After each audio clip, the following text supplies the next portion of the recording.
बुद्ध और क्षमा का पाठ। एक बार भगवान बुद्ध अपने शिष्यों के साथ एक जंगल में विहार कर रहे थे। रास्ते में उनकी मुलाकात एक लकड़हारे से हुई। लकड़हारा गुस्से में था और किसी को गाली दे रहा था। बुद्ध ने लकड़हारे से पूछा, तुम इतने गुस्से में क्यों हो? लकड़हारे ने कहा, भगवान, गांव के लोग मुझे बहुत परेशान करते हैं। वे मेरा मजाक उड़ाते हैं और मुझे नीचा दिखाते हैं।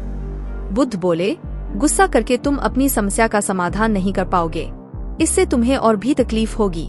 लकड़हारे ने पूछा, तो फिर मुझे क्या करना चाहिए? बुद्ध बोले, उन लोगों को क्षमा कर दो। लकड़हारे ने कहा, लेकिन उन्होंने तो मेरे साथ बहुत गलत किया है, मैं उन्हें कैसे क्षमा कर सकता हूँ?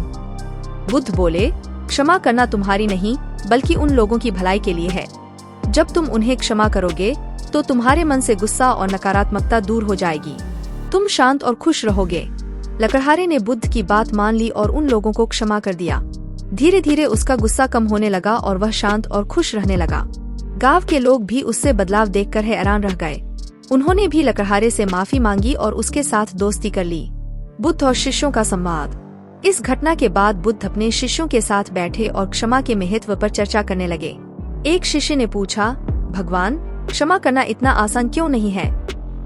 बुद्ध बोले, क्षमा करना आसान नहीं है क्योंकि इसके लिए मन में दया और करुणा का भाव होना चाहिए।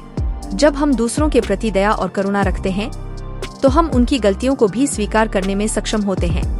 एक अन्य शिष्य ने पूछा, भगवान, अगर कोई हमें बार बार गलत करे तो क्या हमें उसे बार बार क्षमा करना चाहिए? बुद्ध बोले, हाँ, हमें बार बार क्षमा करना चाहिए। क्षमा करने से ही मन शांत रहता है और हम आत्मिक सुख प्राप्त करते हैं। संसार को बेहतर बनाने के उपाय। बुद्ध ने अपने शिष्यों को सिखाया कि क्षमा के अलावा भी कई ऐसे तरीके हैं जिनसे हम संसार को बेहतर बना सकते हैं। उन्होंने कहा कि हमें सत्य का मार्ग अपनाना चाहिए, दूसरों के प्रति दया और करुणा रखनी चाहिए और हमेशा सदाचार का पालन करना चाहिए।